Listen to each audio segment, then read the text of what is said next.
Hello and welcome to Ode to Games, episode 247. I'm Kevin Van Leen, joined alongside Logan Plant. How you doing, Logan? That's a lot of episodes, man. That's so many episodes, and we did like 15 of them together, and not 230 apart. Yeah. It feels like we did that for longer than Yep. it was. Yeah. Not a whole lot of time for that. Did you know that this show started like 2 months before this gem came out? God of War 2018. Can honestly say I don't. I know. I guess no. No, it does. That does ring a bell because we were kind of together when you were talking to. When you were getting really hyped up for it, I was like, and then brought the rest of us in, and then you were the last to finish it. Hey, I have some wins under my belt too. I have some. It's Dragon true. Quest 11 easily balances it all out. Gotta have some wins and losses. Yep. Yeah. On this week's episode, speaking of losses, we're talking about some today. Are we talking about some losses later today? Yeah, we've got the Xbox and Bethesda a developer direct to get into. We've got the future of Halo getting a little bit murky.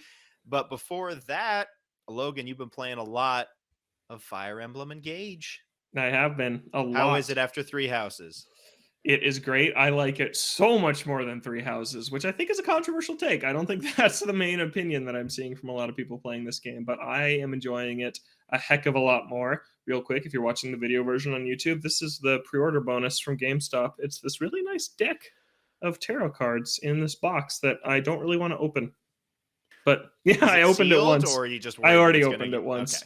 Okay. But yeah, it's just kind of hard to open, and then the cards were hard to get out. So I'm thinking I might just leave it in there. But it was a pretty decent pre-order bonus. But yeah, the game itself is very, very good. I just crossed the 20-hour mark, and I am through 10 chapters. And if it holds to classic Fire Emblem, the standard is about 25 or 26 chapters. So I'm nearing the halfway point of the game. I am playing on hard. I am playing on classic, which means permadeath. If one of your allies is killed, they are gone forever. You do not get them back at the end of the battle.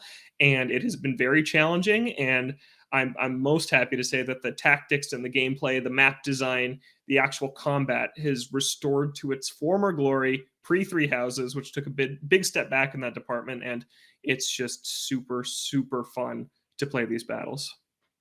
Yeah, that's what the sentiment that I've been hearing online is, that the battles, the combat and everything there is great, and that some other areas may not hold up as much compared to previous games.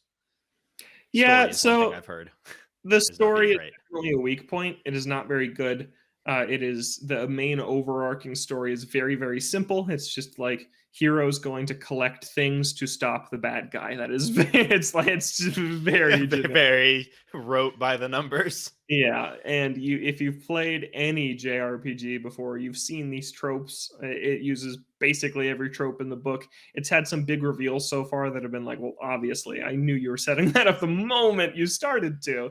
But I will say there are some cool characters that you meet along the way, which is something I like about it. The kingdom is split up into 4 different regions, and each region has its own cast of characters, their own story kind of going on. You recruit a handful of them before moving on to the next region, and that is very cool. And there are some good stories in there. Specifically, the second region you go to has 2 characters that I'm seeing are fan favorites from basically everyone that's playing this game that have a pretty good story.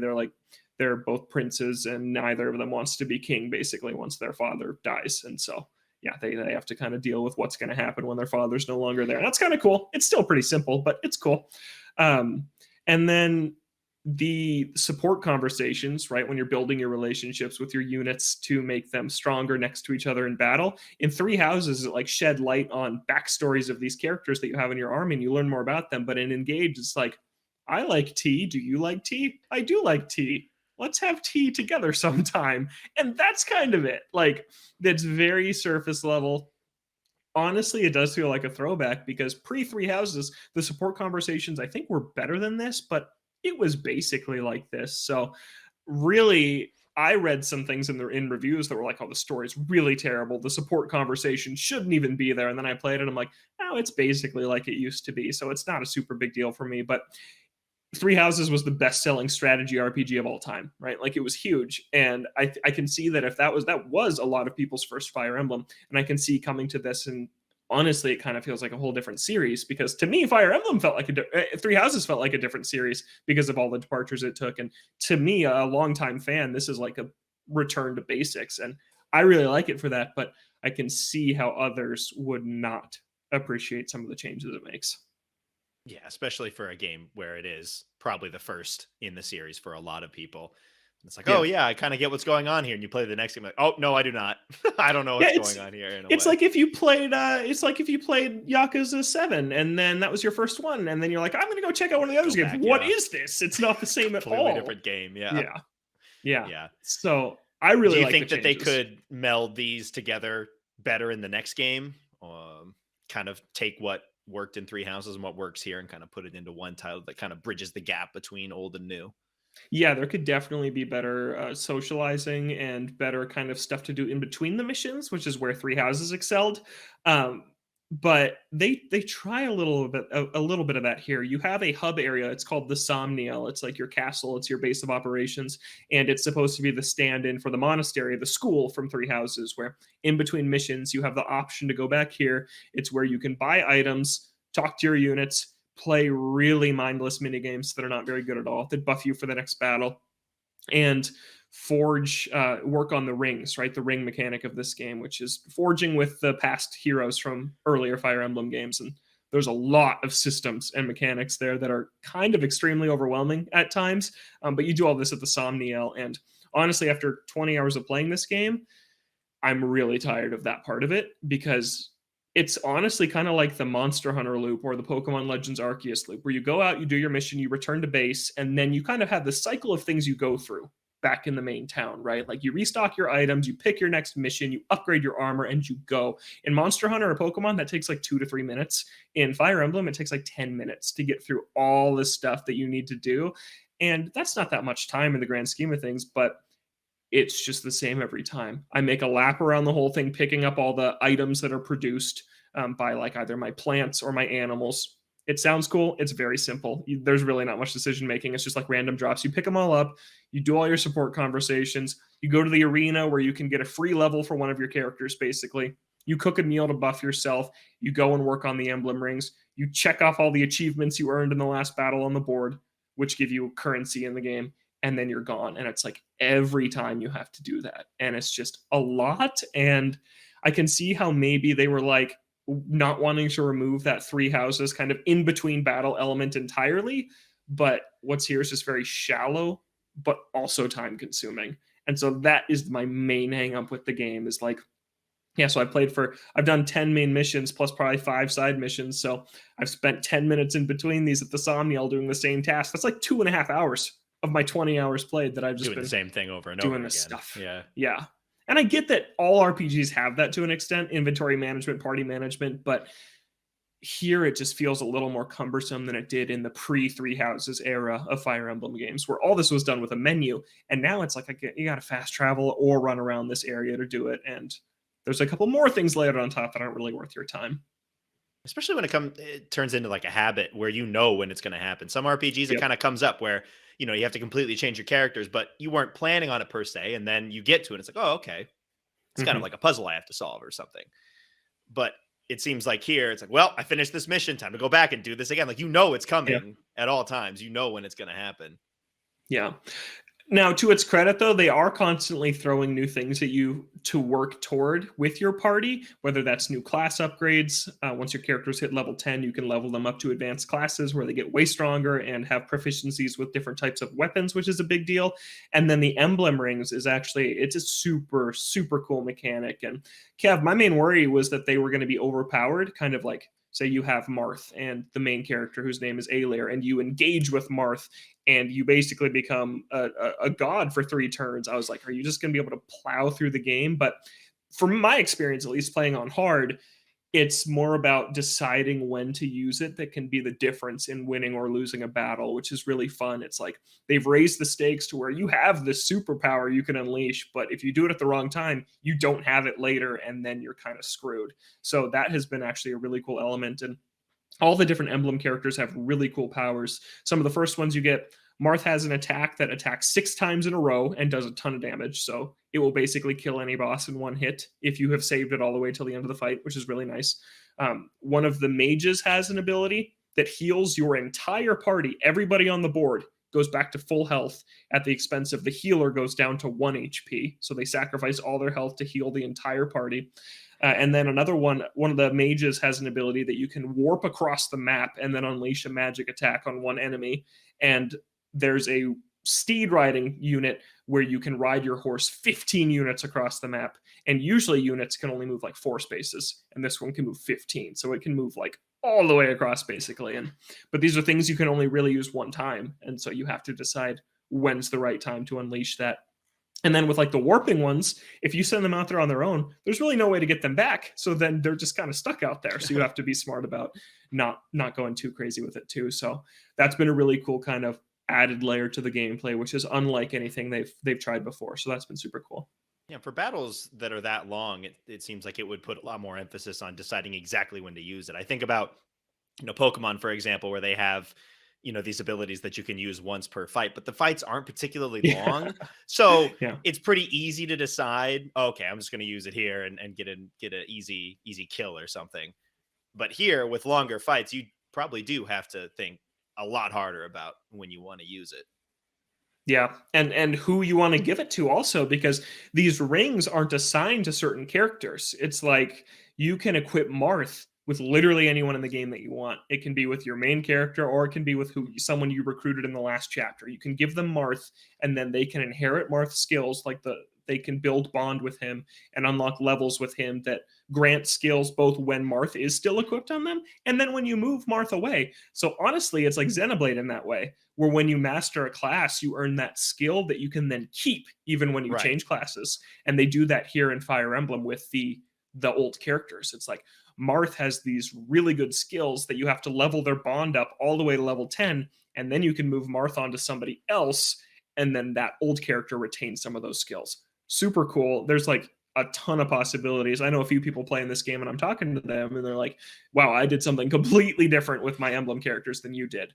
And we're both succeeding in the missions and everything. Like there's a lot of ways to success. And it's just, Fire Emblem's always had really cool, deep layers of customization where you can have completely different armies from someone else or even from your own playthrough to playthrough. But here, I think there's more possibilities than there's ever been. Like it's clear that they went all in on the combat with this one. Like the story is weak, but the combat I think is the best I've ever played in the series, and I've been playing since Awakening, and I've played some of the GBA ones. The only localized ones I haven't played are the Ike games on GameCube and Wii, which are you're kind of screwed on that unless they get re-released somehow. Yeah, and then the Shadow Dragon remake, which is a remake of the first game on DS. I haven't played that one either, but so I've played most of the localized Fire Emblems, and this is my favorite combat system in any of them, which, because that's what I care about in Fire Emblem, has me thinking right now this might be my favorite one. Okay, yeah, I was going to ask, yeah? Yeah.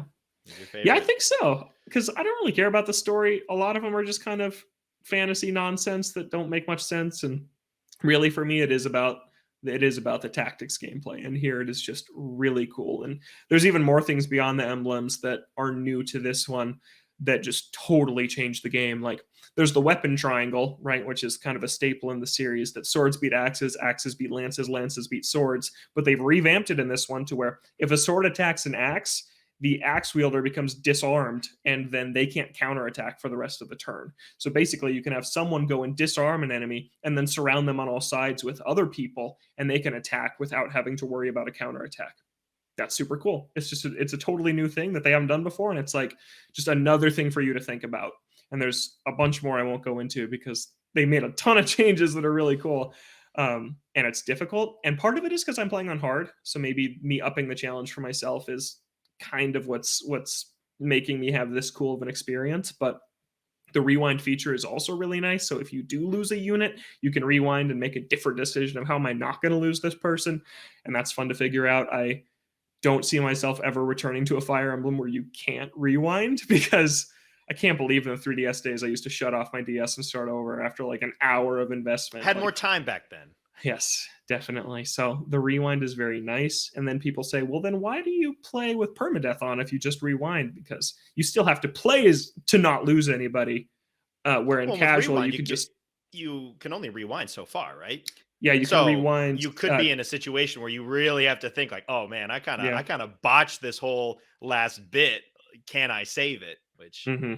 could probably have some interesting decisions to make. And there is save scumming, I learned too, which is new. They Okay. used to have quick save where you would lose your bookmark if you restarted, like a lot of games had. But now you can just save whenever. So you technically have unlimited rewinds as Okay, long as yeah. you save, which I have used once because I got caught in a really hard chapter that I messed up a bunch and ran out of rewinds because it has limited uses. Ooh. So, yeah, but it's great. And last topic I'll touch on is it's gorgeous. It looks as good as I thought it was going to from all the trailers and stuff.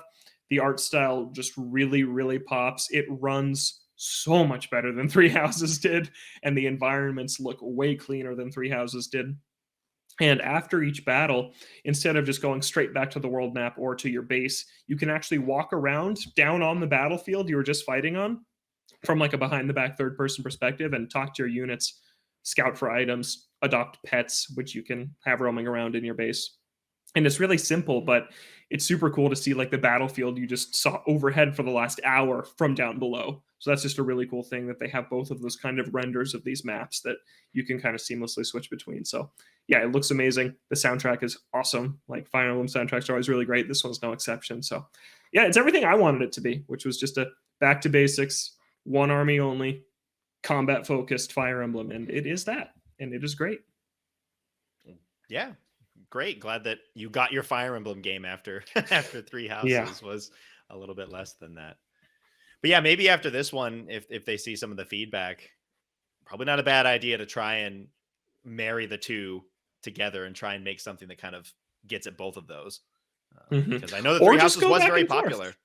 Yeah. You could, yeah, yeah. They can make Hmm. them as fast, yeah. Like I mentioned, Yakuza. It's like the Judgment series has this combat. The Like a Dragon series has the turn-based combat. It's like, yeah, because honestly, I never liked the social stuff in Three Houses. I didn't like how long I wasn't in battle in that game, and I wanted to skip all of it, but it was mandatory. So like, I'm enjoying that this is just the combat almost with the minor annoyances at the base. But yeah, that's not really a big deal to me. All right.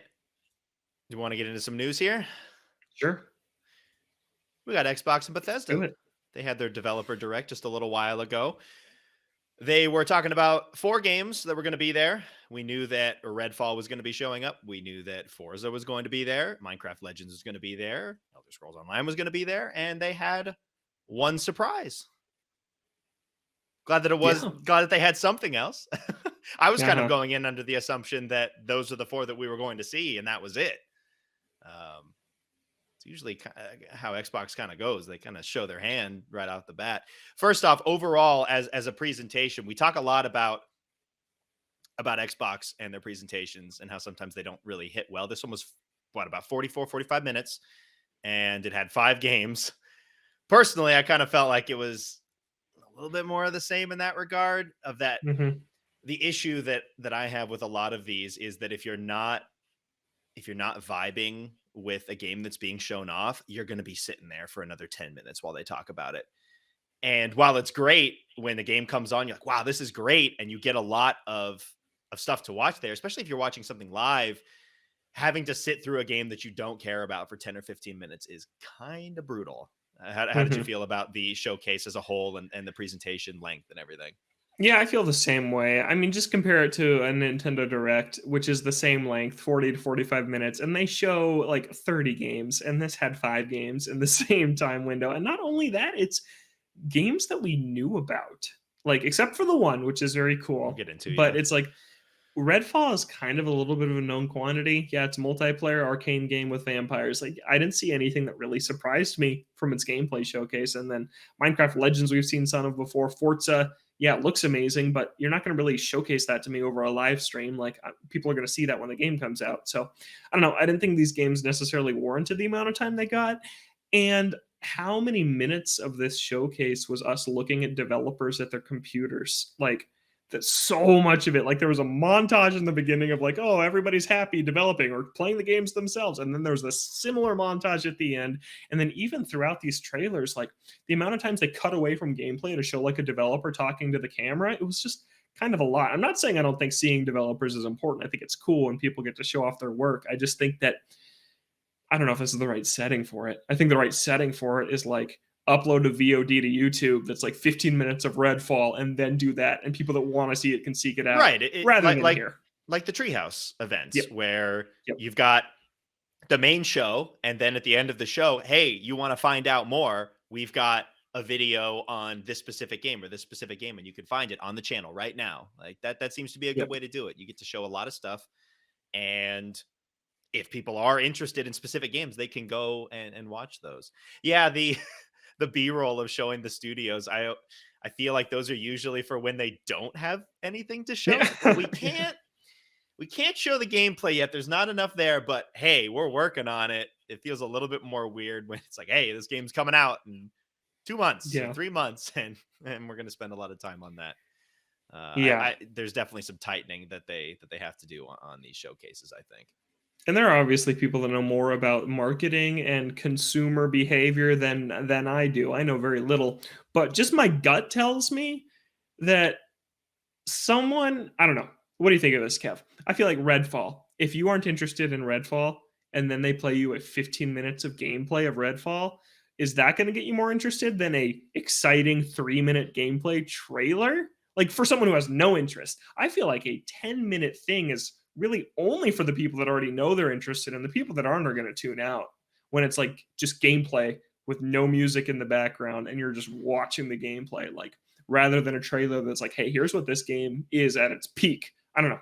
That maybe that's just an opinion, but I feel like you could just tune out if it's like, I don't care about this. But if it's like, ooh, that left me wanting a little more, that 2 minutes that I just saw, but it was just so much. Like, I feel like a lot of people in the live chat I saw were like, I'm kind of over this. This doesn't look that great to me. And I'm like, yeah, they're showing too much of it.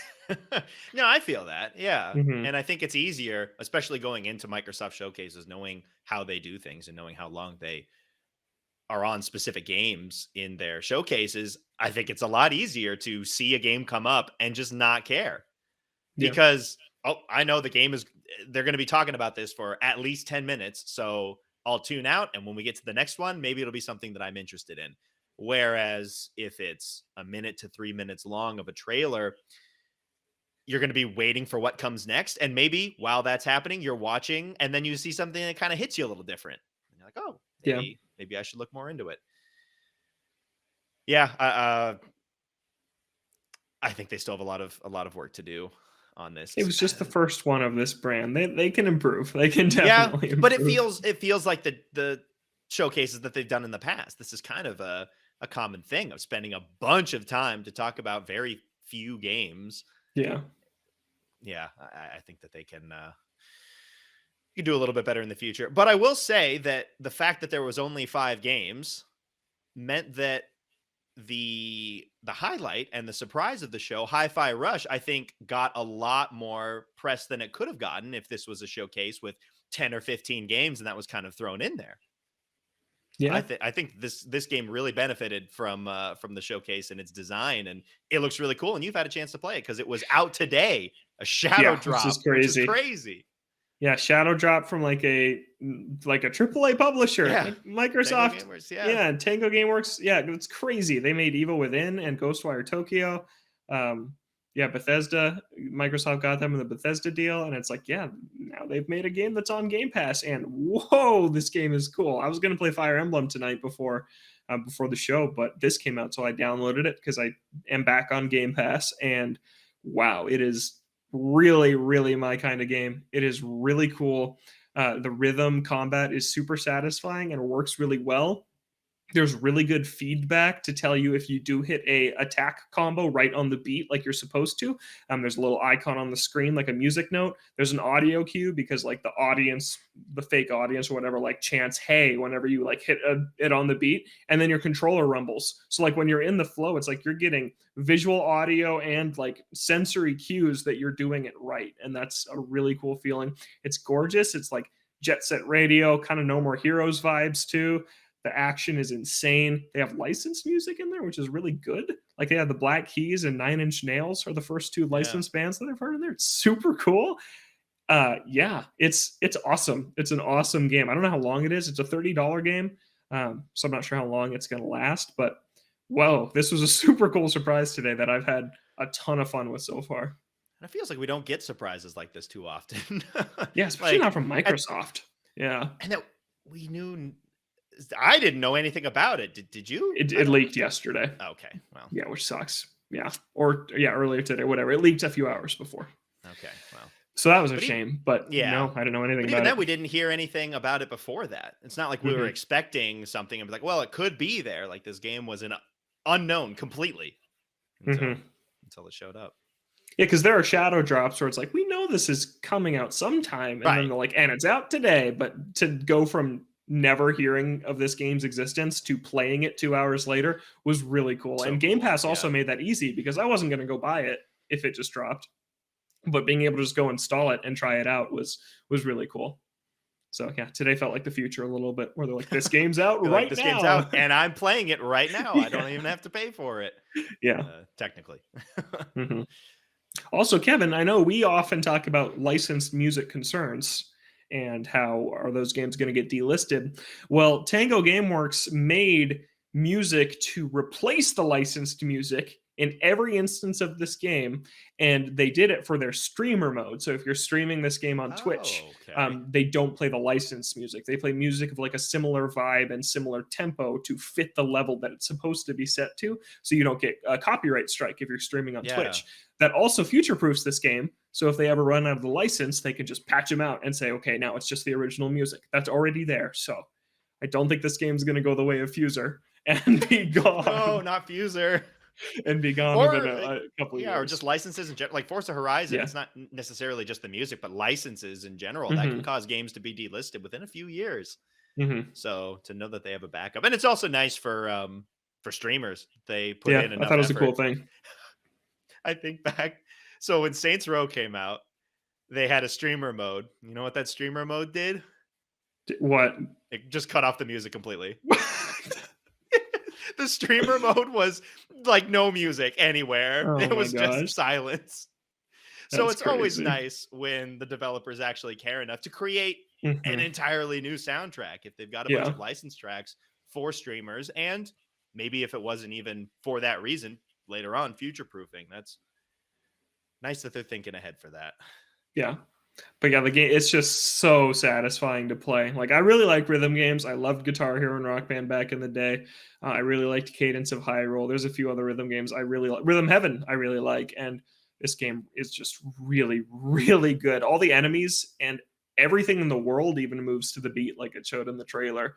Like, even like things that aren't a part of the gameplay in the background, like cars on a road, like they just move forward one car every beat of the music. It's just like, it seems so difficult to have done that with every element Sync of the art in this world. game. It's incredible. And the voice acting is really good. The main character is voiced by Roger Craig Smith. Sonic is the main Oh, character in this game. Yeah, and he's shout good. out to Sonic.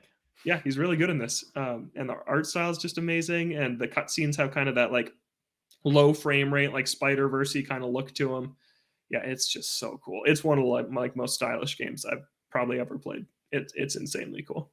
You gonna stick with it to the end? Yeah, yeah, I don't think it's that long. So I read that it's supposed to just be like there's the number of levels that you would like expect on an album. So I'm expecting like what 10 to 12 maybe levels, Okay, and yeah, I've already yeah. done one of them. So yeah, I'm gonna play it for sure. Nice. Yeah, that was a really good surprise in this because if it was the rest of this stuff, I feel like I'd be saying a lot more Yeah. meh to negative things about it. Again, the rest of the stuff, we've got Redfall coming May 2nd. Logan, you'll be playing this with Zach. Yep. Yeah. Looked fine. I'm not that excited about it. We talked about this before the show. It's like if it wasn't on Game Pass and I didn't have a friend who actively wanted to play it, I wouldn't be touching this game. But it'll be a fun time to just blast through that in multiplayer. And Zach is amazing at arcane games. He's Yeah, played so you Dishonored and just Deathloop like stand 10 back and times. let So him beat the game. yeah. Yeah. So we got that coming in May. We've got Forza Motorsport. It did not get a concrete release date, still 2023. That kind of caught me off guard. Uh-huh. Um, Yeah, me too. That was surprising. I thought that because we got a release date for everything else in this thing except that, and I thought that was definitely noticeable. yeah, and they made a big deal about it. Like there was like kind of the splash screen with all the games that they were showing off. And after the first game, like, yeah, it's coming out this date. And then they go to Forza and then they have to put 2023 on that. It's like, did we already Yeah. know that? That wasn't a Yeah. big deal.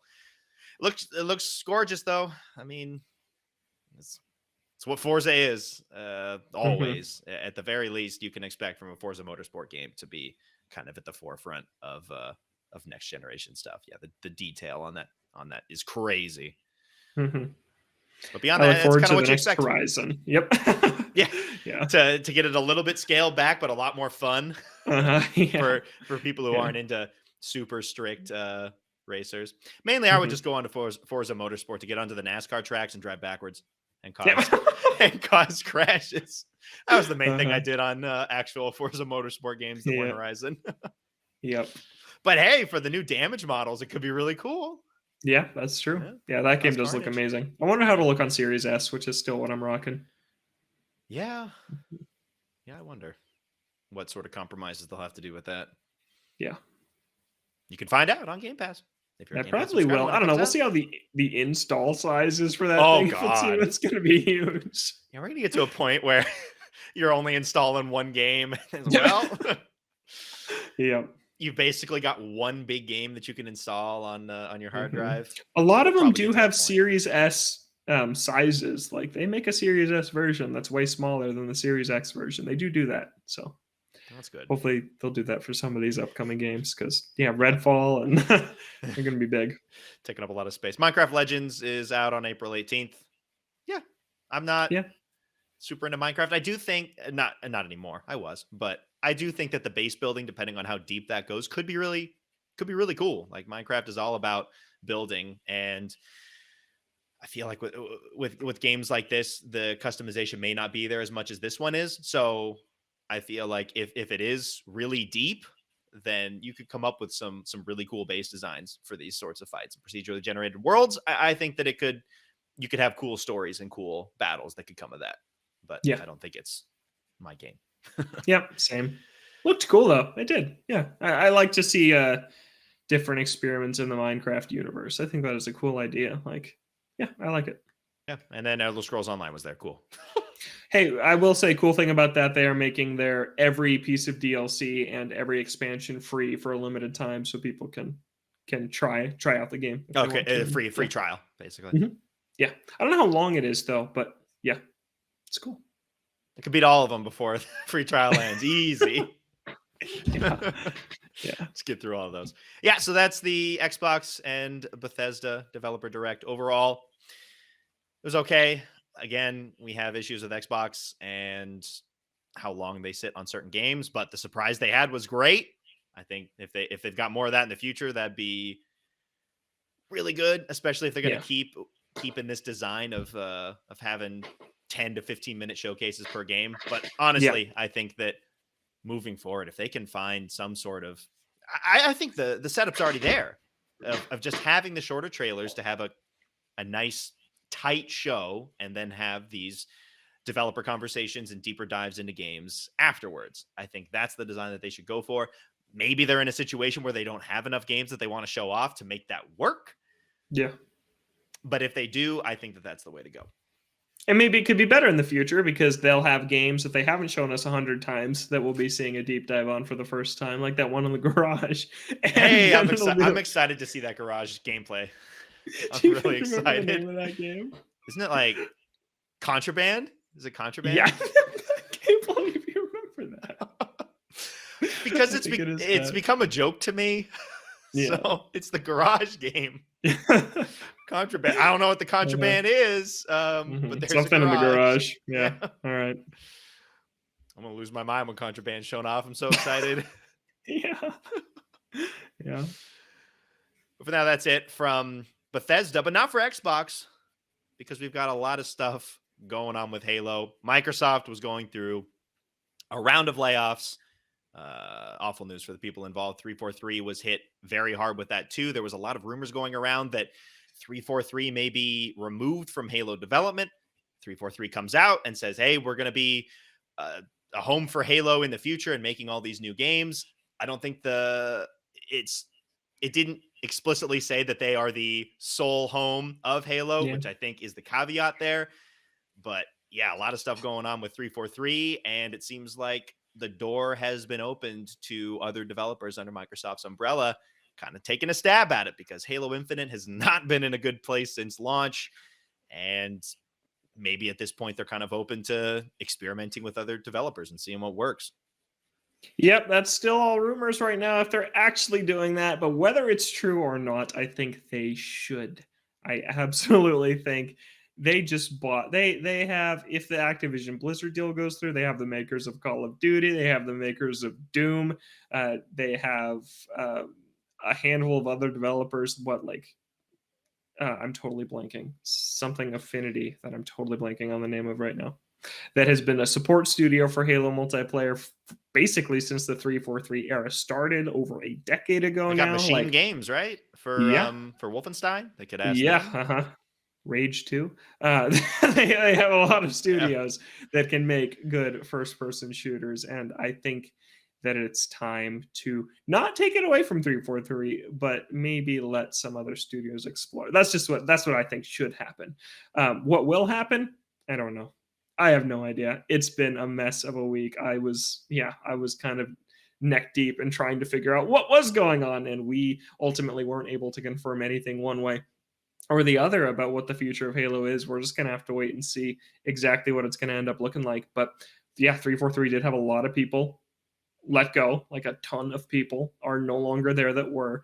And this is a studio that was already struggling to keep up with Halo development since since years before Halo Infinite even came out. This game was delayed how many times? And then the multiplayer was delayed, the like campaign multiplayer, I mean, and Forge was delayed, and future seasons were delayed, and there were months and months without content drops, and the store was an absolute mess, and the player base dropped really fast, and it was just like they weren't prepared to ship a live service game. And now with cuts to the team, it's like, what are they going to do? Are they going to go all in on multiplayer and someone else is going to make the campaign? Are they going to just make the campaign? Because I thought the Infinite campaign was very good. I thought the gameplay in Infinite is great. I love how it feels, how it plays, but they just couldn't produce enough content for kind of what live service demands now. Live service games. Halo wasn't 10-year ready for plan. that. The 10-year plan Does Yeah. not work most of the time. Yeah. I think especially when you're kind of going into it with that in mind, I feel like that's a dangerous thing. If it works out, the game because you don't know if it's going to hit. I think that's the Mhm. issue. If it hits and it's running on all cylinders, maybe the 10-year plan kind of comes into focus and you could make that work. But I think going into a project, going into a release, being like, yes, this is going to be a 10-year plan is a little dangerous because you don't know how people are going to react. You don't know how things are Mhm. going to unfold. Yeah. And man, I just care about the campaign, and I feel like a lot of people are actually in a similar boat. I saw some polls floating around on Twitter over the last week that's like, what do you care about more in Halo? And campaign won every single one of them. And it's like, The big thing with but Halo. Yeah. that's just not how you make a bunch of money in big games right now. It's making money through battle passes and microtransactions and yeah, stuff like that. So I would love to see them just focus on campaign stuff because I think they could probably handle that when they're not having to worry about this ship already sinking 1 year into a 10-year plan of this supposed platform. And like I said, the gameplay is great. Apparently, the Forge mode is really good, which I never dove into in Infinite because I was one of the many that fell off shortly after it came out. But Can't blame yeah, you per it's just se. the That's a support. long time. Yeah. Yeah. Yeah. I Yeah. really want Halo to be good. I do think it's good. I just think that it's not managed right now. But I do think Infinite's a very good game. I stand by that. I gave it a glowing review on this show, and I stand by. I really liked that game, but there just The wasn't single enough to player. yank on that. The single player. Yeah. Yeah. Yeah, I mean, if Microsoft has enough trust in 343 to make the campaign, then maybe they remove the pressure of trying to make the live service multiplayer game, put that on somebody else. And maybe that would turn into a better product if they don't have to focus on that and they can just focus on the story. Maybe they want to expand the franchise beyond just Halo and Halo Wars, maybe have an entirely new take by a different developer.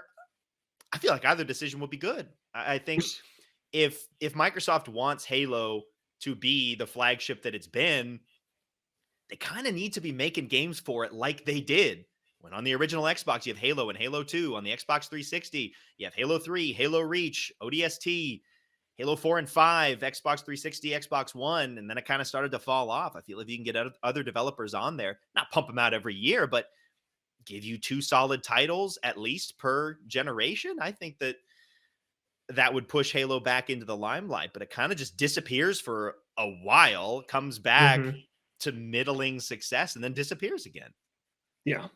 It's tough, and it's not just a Halo problem. We see this with all sorts of franchises that I mean, Ubisoft unable to ship a major title last year besides like Sparks of Hope, and that was kind of it. Like we talked about all their problems they've been having. Like AAA development's just kind of crazy right now, and the expectations on Halo are so grand because of its reputation, and yeah, it just can't meet them. And if this Activision Blizzard thing goes through, maybe Call of Duty is not annual anymore. And maybe instead of a 3-year cycle of studios working on Call of Duty, you put one of those studios as the new Halo studio, and you have a new Halo every 3 years, and a new Call of Duty every 3 years, and a new something else like Doom every 3 years. Because they're not going to want all these first person shooter franchises competing with each other. And it could do well for some new folks to be working on Halo. And I'm not disparaging anyone at 343. Like, I think there's a lot of reasons for the issues that Halo's had, but clearly they care. They've been trying. They've tried a lot of different things in their decade as the stewards of the franchise. Some have worked, some have not. And I don't know. I just do think it's time for a change. Yeah, so it's a rough situation. Yeah. Rough situation around the industry with layoffs, not just affecting Microsoft and Yeah. 343, but yeah, when you go through a situation like this, which kind of just cuts through the entire development team, something is going to change. It's not whether or not they are the sole home of Halo going forward. Things will change because people are being let go and things are going to be restructured. Like, it's not going to look the same Yeah. as it did before. Yeah. I'm rooting for them. I'm rooting for something good to happen at 343 and with Halo, but yeah. Bummer week. Yeah, I'd like Halo to get back to, and it doesn't even need to be exactly where it was before, but something that man, I don't even know what it is anymore exactly. Probably just a Yeah. solid campaign and Which not they going so had. hard I still into think the live service model. Maybe just Mhm. do something more akin to multiplayer in the past, or kind of just not a 10-year plan. Those just don't work out the way you think they're going to. Yeah. What they really should do, I think Call of Duty has the right model. New campaign, new multiplayer locked behind a 60 or $70 package with a free to play battle royale. I really think that's the way.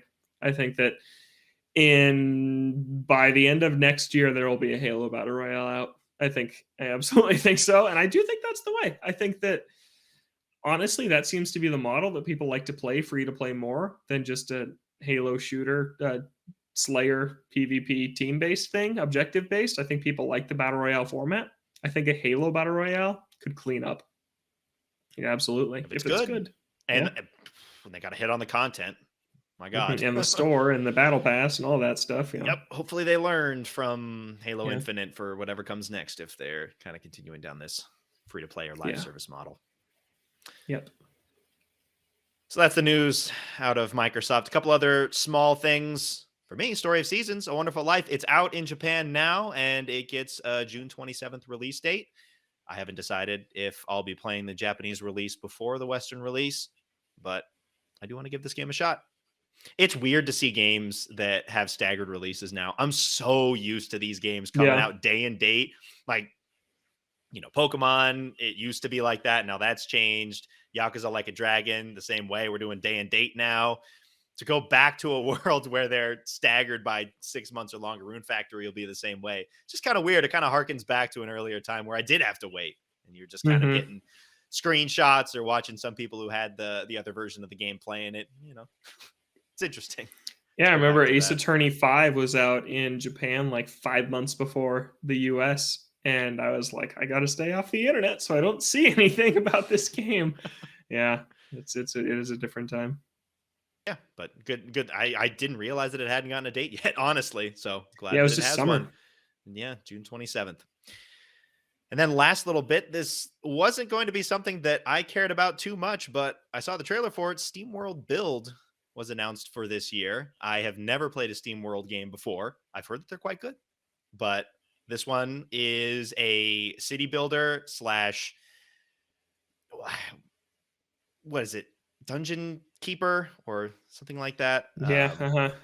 Basically kind of just commanding units in this mine setting and kind of like going through and exploring these mines, but you have part city builder and part kind of this dungeon mine exploration. I gave the demo a shot and it's a good time. Like Oh, I cool. had fun. I played it for about an hour. I didn't finish it completely. And unfortunately it doesn't save your progress on the demo. So yeah, if you have to quit, there it goes. You have to restart again. So I probably won't restart again. But yeah, I kind of like the mishmash of the city builder and kind of the mine exploration from top to bottom. It's quick to swap between them. You know, you kind of go up, do a couple of things there where, you know, the city is kind of a little bit more hands off. You're just placing down these buildings and kind of designing the city. Whereas when you go down into the mines, you're specifically telling the miners to like go and, you know, you dig these things out and kind of create this mine system and build things in there. I kind of like being able to swap between the two in case things get a little bit stale. You know, you've got the resource management where you have to kind of pool all these resources together to build other things to keep this economy going, and you're managing different types of units and there's trading involved. I was pleasantly surprised. That's awesome. Yeah, the SteamWorld series is cool. Like what they have Dig, they have Heist, and then they have the like I'm forgetting the title of the card-based battler RPG, uh SteamWorld Quest, I think. Quest, okay, yeah, it sounds Yeah, familiar. yeah, and now this one. It's just really cool how they totally shake it up, but keep it in that pretty cool world. I played SteamWorld Dig 1 on 3DS. It's fun. It's a cool Yeah, game. Yeah. Yeah, and I've always been interested in some of the others, and yeah, this one looks cool, and it's definitely a Kevin game. yeah, so I'm going to be keeping an eye on it. It does not have a date beyond 2023, but I am looking forward to it. Yeah, Cool, it's a great cool. time. All right. Why don't we get into the O2 for this week before we get into what we've been playing to wrap up our O2 this week? We're going to be looking at the worst games in our favorite franchises that contain more than 2 games. I have to add the caveat in there. Yeah. Does a series, because is a franchise more than 2 games? Or is I think it's 2 games. I 2 think you're a games? series if you're 2 games. Yeah. I think so. What about is series and a franchise different to you, or are they the same? I think they're the same. Yeah. Yeah. I think so. Yeah. Yeah. So we Actually, no, I picked. don't know. I think a Oh, franchise is franchise one sounds game. bigger. I think Really? a franchise is one game, yeah. How is a franchise one game? I don't know. How many games are in the ARMS franchise? I don't One. call it the ARMS franchise. The 1-2 This Switch is franchise. A I franchise. th- I think franchise denotes more. If Yeah. I had to pick one thing, denote more like multimedia or more like widespread than Yeah. than a series. A series, I would think, is only the games. A franchise could be a series of games, and it could also be multimedia or other media that they're going into. Yeah. Yeah. Are you looking up a definition? I'm trying to. It's complicated. Franchise has a ton of definitions for different things, so yeah, it's difficult. Uh yeah, I think a series is 2 games. So all right, we can say a franchise is 3 plus. So that'd be a little bit harder with. So these aren't exactly our top 5 franchises of all time if you're not counting, games that only have a series that only have 2 games in them. Yeah. But with that caveat out of the way, we've picked 5 series and we've picked the worst game in each of those series. So And we're going to say something nice about them. Yeah, we'll say that too. Do you want to start with? It seems like this is in kind of an order. Do you want to start with kind of your least favorite out of the 5 franchises and the worst game in that series? Yep. So these are my 5 favorite franchises, except for this one I struggled with. This is Uncharted. I like The Last of Us more than I like Uncharted, but that's only 2 games, so it doesn't qualify for this. No. I also love both of them, so I'm going to be like, yep, The Last of Us 1 is the worst game in the franchise. Because I like it a little bit less. Yeah. So Uncharted, and also another caveat is we're doing the worst mainline game in these franchises. Golden Abyss. And I'm going with Uncharted 1. I like Golden Abyss more than Uncharted 1. Were you counting that? Is I that a don't main know if line? it counts or not. I don't know. Gosh, this is getting into the weeds. I'm gonna say Uncharted no. 1 Executive is my decision. pick. Golden Abyss doesn't count. Yeah. Even if it did count, I would still go with Uncharted 1. Yeah, I didn't get the hype when I played Uncharted 1, and looking back, it's clear to see why. Because 2, right out of the gate, is just such a full realization of what the mold that franchise would kind of be for the following 4 entries, or 3 entries, 3, 4, and Lost Legacy. And 1 is just like all in the jungle. The story's nothing to really write home about. It does have a cool twist at the end, which was pretty exciting at the time when I didn't really know that's what Uncharted did. Uh, but yeah, and the gunplay wasn't great. And Kev, you remember on Uncharted 1, like the bodies go flying when you shoot them, and it's like super cartoony. And Uncharted's all really kind of cartoony, but it's I didn't really wasn't really a fan of that aspect.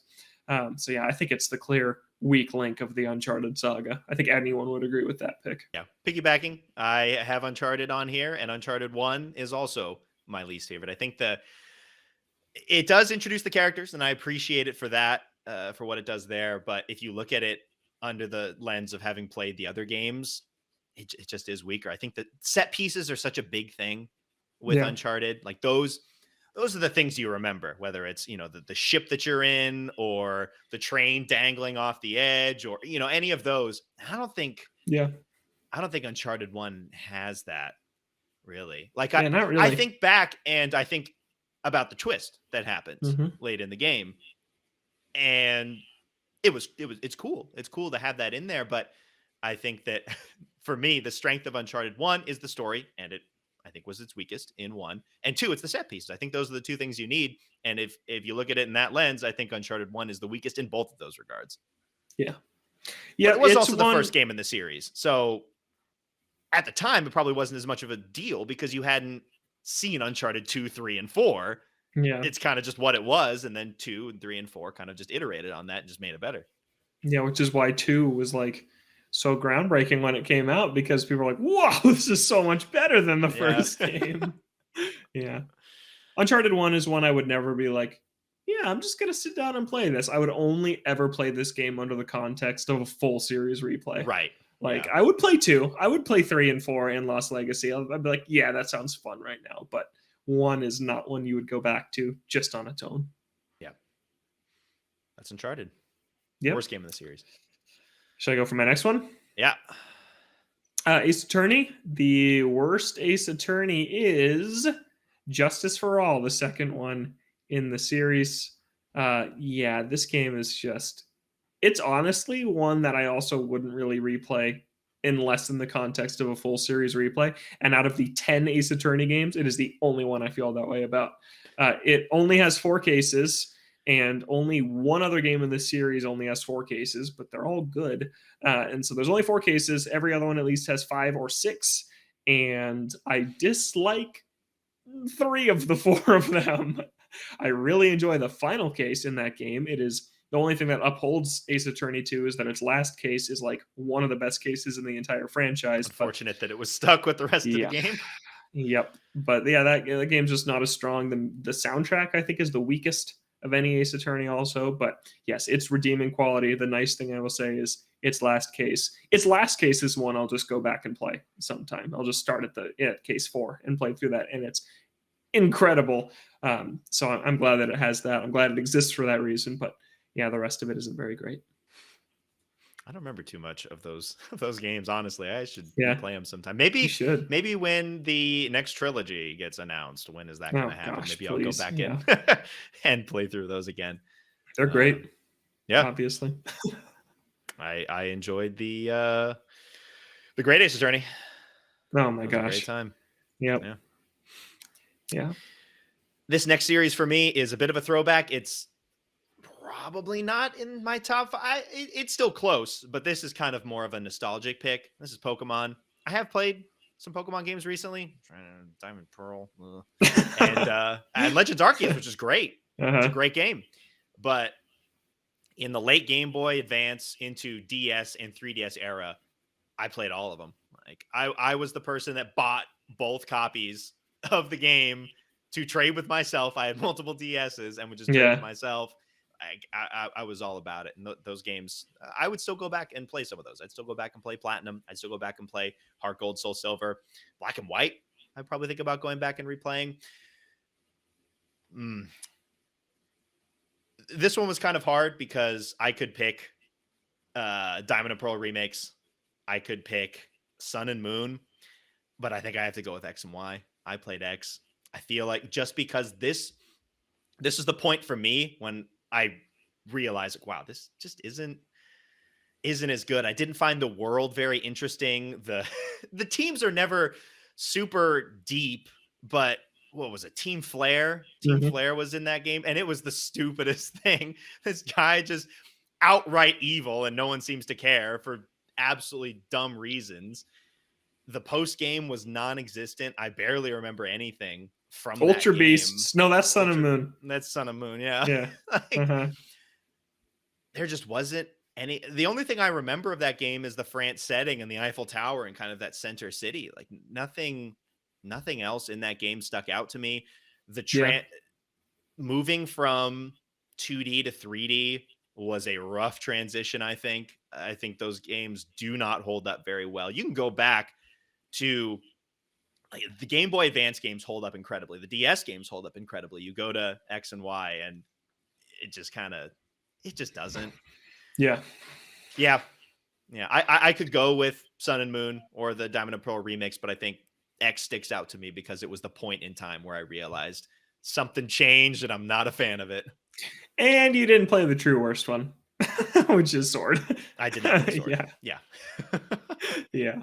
I think my memories tell me I would pick X and Y over Sun and Moon. I really didn't like Sun and Moon. And X and Y, I'm a couple years younger than you, so I was younger when I played X and Y, so I still There's that calendar where your favorite game is specifically tied to your age, which does technically hold up for the most part for me too. But same. Yeah, but I can see where you're coming from with X and Y, that it just felt like a watered down experience, probably because they were struggling to make it on the 3DS, honestly.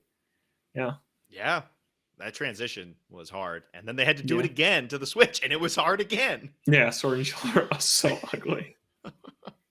Yeah, not a fan of X. Would not go back and play it. All right, my next one, Super Smash Brothers, and I think that, oh man, this is tough. I'm kind of ignoring like the super old entries in this one, so I'm not going to talk about Smash 64 because I'd rather talk about Brawl. Because I think that Melee, 3DS, Wii U, and Ultimate are all like phenomenal, amazing games. But 64 is just old, so there's not much exciting to say about why that one's not as good. Not completely, but kind of like a proof of concept. You know, like they this is the first time that they're doing this, and you know, it's kind of just like making sure the game itself works, and then from there you can really do something special. And 64 is still cool to go back and play. Like to see that and be like, man, like it is pretty cool to go see that game, and it has some cool content in it. But Brawl is one that it's probably the game I've soured on the most in my entire life. Because when I was a kid, this game came out when I was 10, and I loved it, and I played the heck out of it, and I played it at friends' houses, and I played it on my own, and I played it with everybody had a Wii, and a lot of people had Brawl. It was one of those games, along with like Mario Kart Wii, that a lot of people had that probably hadn't played Smash before, or maybe since. And there are exciting new characters in it, like Pokemon Trainer. That's such a cool addition. A Diddy Kong I was excited about at the time. Wario finally makes it in. Like there were some cool ones in there. Snake was in there, right? Snake, yeah. That was Sonic. Crazy. Sonic was in There's some game. wild picks. But I go back and look at Brawl, and aside from it is insanely slow. Like it is the floatiest, slowest, most casual, watering down version of what Smash Brothers is. It's unbelievable. Like, man, like Kevin, I don't know the last time you played Brawl, but like play like 3 matches of Ultimate and then play Brawl, and it's like a different world. And there's the tripping, obviously, everyone talks about, which is bad. It is bad. But aside from that, I've just soured on a lot of things about it. I don't like the art style. I don't like how dark and like grungy everybody looks. I really like Smash 4. They went a little too far the other way. They made them just super like primary colors, bright, not really textured. And I think that was to align with what the 3DS could do. And then Ultimate, they really struck out nice balance. I think the characters really look nice in Ultimate. Maybe Obviously, it's Brawl my was favorite game. trying to work with what the Wii could do. And it is just a muddy, ugly mess. It is an ugly It's a game. Wii game. It introduced some of my least favorite stages in the franchise. Like, there's some nasty stages in that game. Subspace Emissary, the cutscenes are sick, but the actual gameplay of the campaign is bad. Like, it does not function as a platformer whatsoever, and it tries to, and it just fails. So, yeah, I've really soured on Brawl, but I will say positive, I played the heck out of that game when I was a kid. Like, I loved it back then. But, yeah, there's just no reason to ever go back to it now, where there is reason to go back to 64. To be like, hey, what was this original one like? And just to see it, and Brawl is just like, it's honestly how I feel about a lot of Wii games. Like when I revisited Mario Kart Wii over winter break, I was like, ooh, this is not what I remember. This is not as much as I remember liking. Wii games do not hold up very well. I could see people going back and playing through Subspace Emissary, because I think that it's one of the few times that they've had like a actual story mode, like a story mode, like a cohesive story mode with a story to go along with it. I could see people going back in a world with all these other Smash games to play that specifically. That's kind of it. Yeah, I tried to do that in college with a friend, and we played it, and I was just like, this just isn't good. And then I watched the rest of the cutscenes on YouTube, and I was like, that was cool. that was really good. Cool cutscenes. Yeah, the cutscenes were cool from what I remember. They were epic. Yeah. Yeah, all the bad guys working together like that. That was super cool. Like Ganondorf and Bowser. Yeah, it's all these characters kind of coming together, and then you have a story with them, and it's cool. Yeah, it's been a while since I've played Brawl, but I was kind of in a similar boat, at least back then, of like enjoying the heck out of it. And I played Melee before. I had Melee, but I enjoy Brawl. The characters are super cool. Everybody had it, so everyone kind of knew what was going on, and you could like get together with people, and they people knew what they were doing. But I haven't played it in a long time, so I don't know if it hold up very well for me. And last good thing I'll say, it did introduce Final Smashes, which are very cool now. Yeah, they're very cool. They were unbalanced and terrible in Brawl, and everyone had a different type. But Ultimate really refined it, and yeah, they're really cool. Yeah, Wii games don't hold up super well in a lot of cases. No. Wii sports games are fun. I enjoy Galaxy. I like the Kirby games on Wii. I like the one that we went back and played. Yeah. And Epic Yarn is fun. Yeah. WarioWare is great on Wii. There's some good Wii games. But out of the sea of not good. Yeah. My next series is Xenoblade, one that I'm playing through currently. Xenoblade Chronicles 3. Great game. Xenoblade, the original. Great game. I don't like the second one very much. And I feel like a lot of people do. I think that there's a certain the decisions that it makes and the gameplay designs that it has can work really well with some people and not work for other people, specifically in regards to the blades and the gacha mechanics. I think that's my biggest thing with it, especially coming to Xenoblade 3, where you have all these heroes that you can recruit. They're all the same, but they have their own stories and they're interesting. The blades kind of feel like nothing to me. It seems like it was just a way to get a bunch of different character designs into it. It's cool that they have different people designing all these different blades. Like I really like that, but I don't remember any of them. Like they're kind of just there. And the fact that the basic blades are there at all is crazy, because they're literally just garbage. There's no reason to keep these basic blades because the rare blades, the blades that actually have character, are just better. So you just go and try and get those blades, and the other ones will never enter your lineup. It just doesn't matter. And then beyond that, I feel like the story didn't hit as much of a chord with me. I don't remember very much of that story as compared to, I think that Xenoblade 1 and 3 have a story that is a little bit easier to follow. Like there's kind of one driving force that's bringing you through the entire thing. And I don't feel like 2 has, it just didn't feel as focused when I played it. I enjoyed Torna. Torna was fun, but, and I still think it's a good game. I don't think it's a bad game per se, but if you're looking at all of these 1, 2, and 3, I have not played X, so I don't know. I don't want to get into that. But if you're looking at all 3 of these games, to me personally, I think that 2 is the weakest link of the 3. Yeah, people do seem to love 2. Yeah. But I do think it's also a thing of if you like it, it is your favorite, and if you don't like it, Mhm. it is not.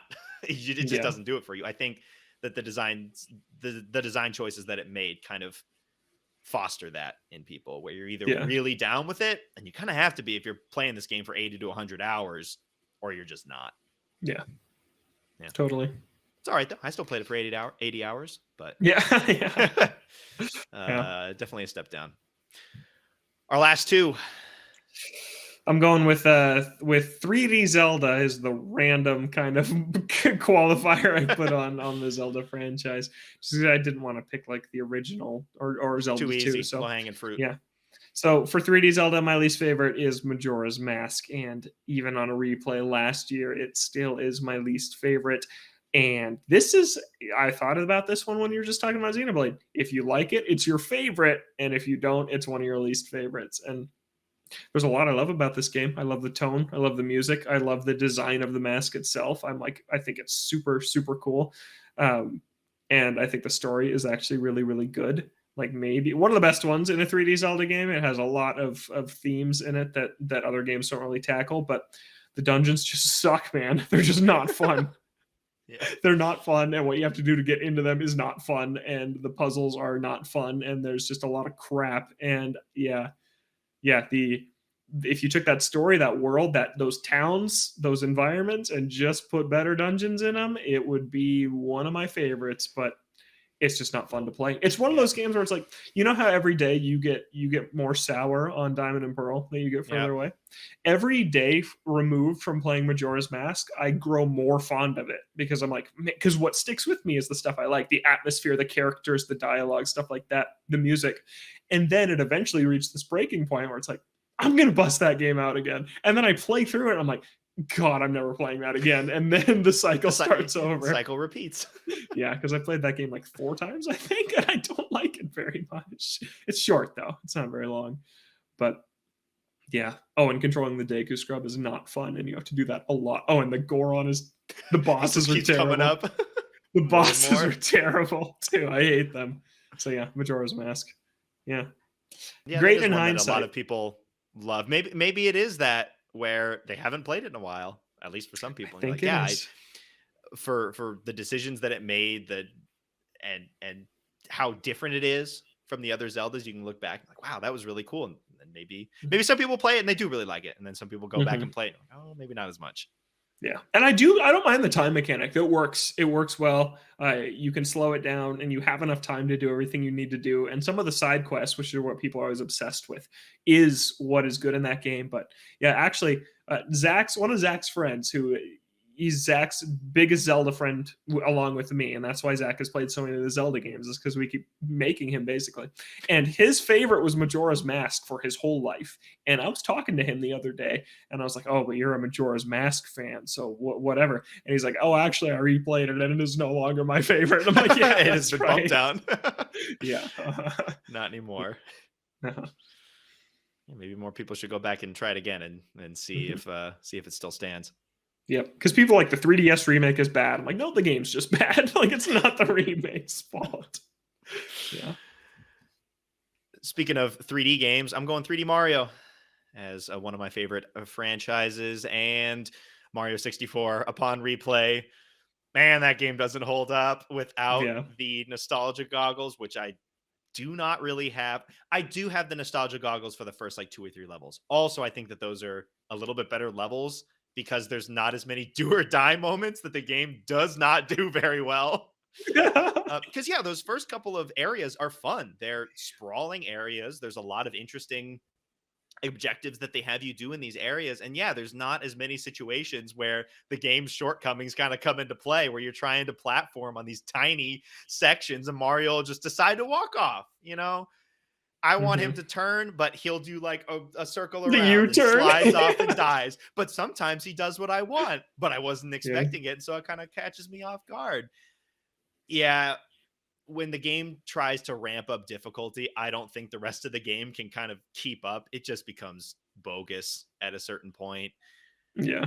Looking back, along with playing Sunshine, I do appreciate that you can go for different stars at any time because there are bogus stars, but you can pick whatever you want to do and just get the bare minimum, go beat Bowser, and then be done with it. Whereas with Sunshine, you gotta slog through the garbage to get through to the end of that thing. But I have more nostalgia for Sunshine. So yeah, Mario 64, it just did not age very well, which is unfortunate because it was so groundbreaking at the time, but there are just better games to go and play now, even in 3D Mario than Mario 64. Yeah. And I can see why people older than us still love that game. I can see why. Like, absolutely. Like, if you grew up with how those systems, yeah. Like, you're it's used like why to I love it. so many of the Sonic games. I'm used to all that BS all the time, Yeah. which is the next series on my list. But yeah, I totally see it. It's like, if I handed someone like Sonic Adventure and I'm like, I love this game, and they play it and they're like glitching on the wall, and I'm like, yeah, I know. It's watching the cutscenes. Like, yeah.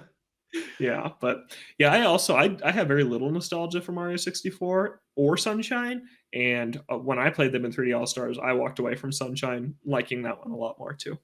Yeah, there's more bogus almost in that one, but I think there's also more positives in Sunshine. Yeah, and it's just GameCube unique game, so it holds up really, really well graphically. It's a joy to look at, and I think Delfino Plaza is beautiful. To walk around Absolutely, in. Yeah. Both of those games are not that great. I think starting with Galaxy is when it got like really fun to play through these games, at least for me. But 64, upon replay in the 3D All Stars collection, has a lot of jank, more jank than I remembered. I'm still not that big on Galaxy. I like it, but I don't get why everyone thinks it's like one of the all-time greats either. Yeah, I don't know. I enjoyed it more playing through it on 3D All Stars than I did on Wii. Yeah, I kind of. Maybe it was also because I just played 64 and Sunshine, but I thought that the levels were way tighter. I didn't have to deal with as much nonsense, and it was a consistent level of fun throughout, which is something that some of the other 3D Mario games can't really do. And the music's great in that, and yeah, I want to play Mario Galaxy 2 at some point. I do love that one. I love that one more. Yeah. All right, Sonic. Right, number one, Sonic. I picked. There's so many to choose from here.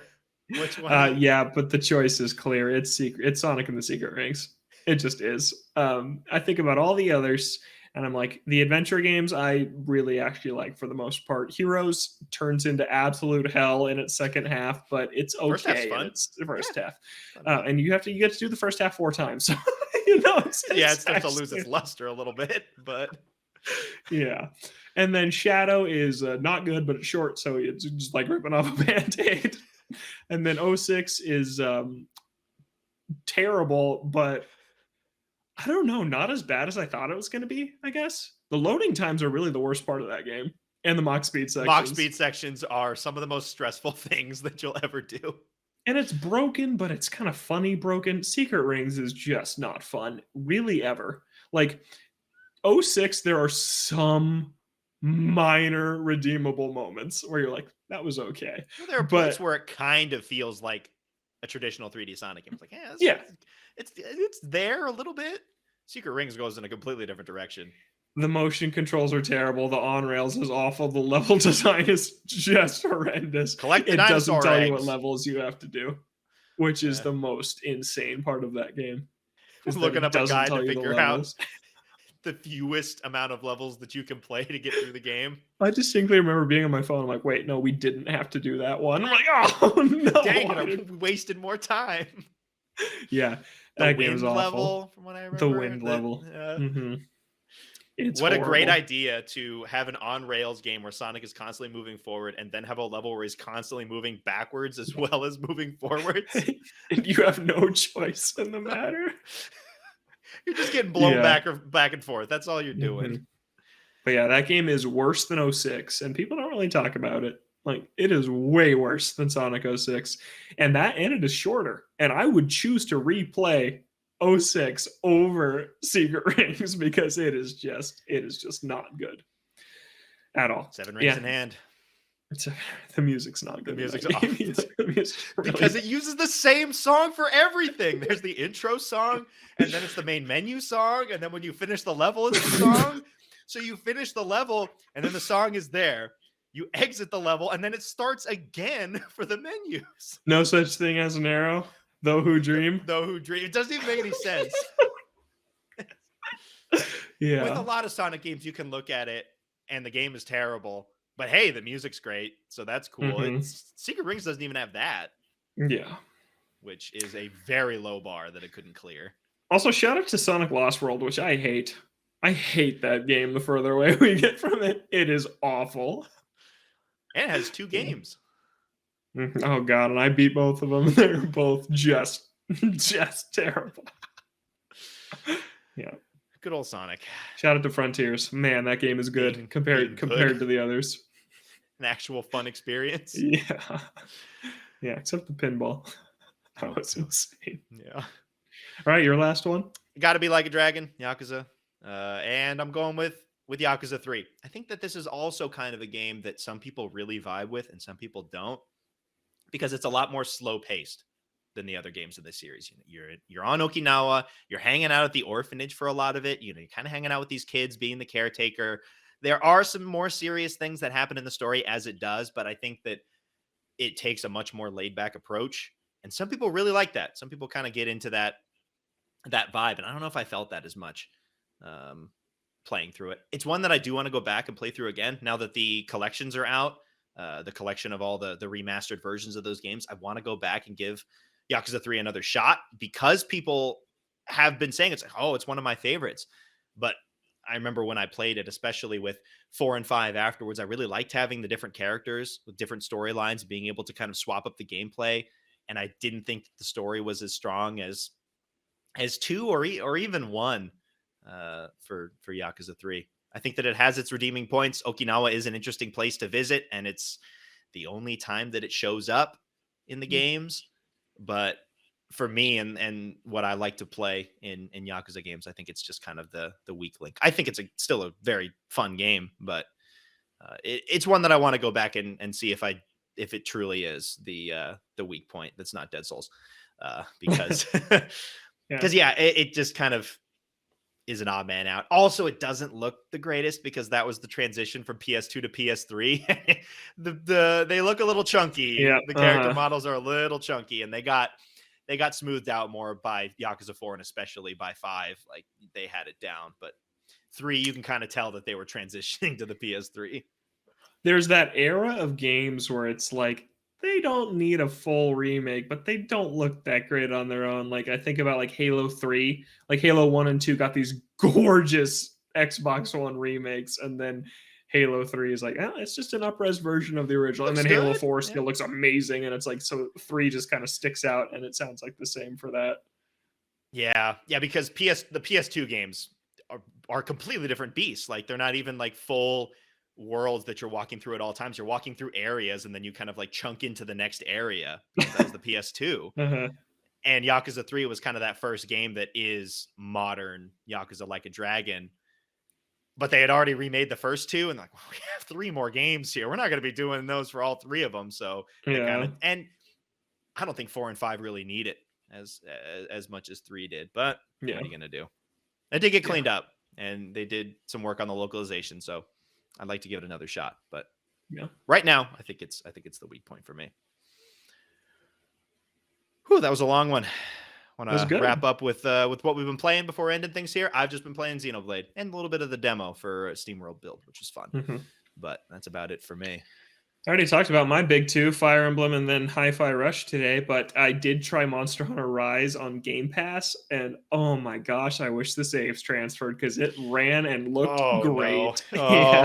I already uninstalled it. Had a feeling. I mean, it was going to run better. There was swapping from the Switch to current gen consoles.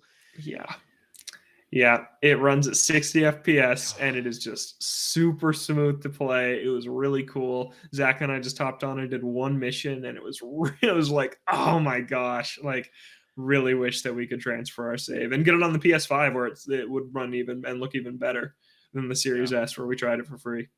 Yeah, so we just needed to see it for ourselves, and it's a little hard that we can't get our 200-hour files over there. Yeah, that's the thing. If it was a game that you played for 20 or 30 hours, it wouldn't really matter as much if you couldn't transfer the saves. But you just play it again. But with a game that you dedicate that much time to, it hurts a lot more when you can't transfer because I'm not. Yeah. You're not going to be playing the whole 200 hours again. No. You're just not. You don't No. have the time for that. No, Monster Hunter is a game where if I ever lost my file due to some devastating accident, I would just be done with that game and wait for the next one. Like that's just the level of investment. It's like it's just not worth it to get back to this point that we've gotten to. But yeah, but then we played the Switch version for like 2 hours after, and it was great and fun. Serviceable, yeah, serviceable performance. Still looks amazing on the Switch. And then Last of Us Episode 2 came out and was good. It was really good. I think I liked the first one more. But all I'll say about this one is that it opened up with a 10-minute scene that takes place like before the outbreak happens. And that has been my favorite part of the show so far, both in episode 1 and 2 was kind of like what was Earth like all around the world went right when this was starting with new characters, new stuff. Yeah, really new cool content. Yeah. Yeah. Because it's not just a complete retread. Yeah. So that's been really cool. And it was really good. And it's this, like I talked about last week, it's the scariest part of the show because it feels more real, because it's like not removed from reality. It's like, no, this is like, you could foresee this happening in your everyday life. And that's terrifying. It's not like The Last of Us where it's just the world we know from those games. So yeah, that was cool. There was a controversial choice at the end of the second episode, which was kind of weird. I'm not sure how I feel like about changing things. Yeah, it's a big spoiler. Like the actual Last of Us story. Not new just content, the way something happens, not what happens, but the way something happens is different, and I think it was for the worse. Yeah, but it's still fun to see. Yeah, that's good. Got to keep it up. Got to keep that up. I want to watch it eventually. I don't know when that'll happen, but I want to get around to it. Yeah, see the new content, new stuff. Yeah, it's cool. All right, any final thoughts before we wrap up for this week? Star Fox. I was not expecting a Star Fox 64 3D cameo right there.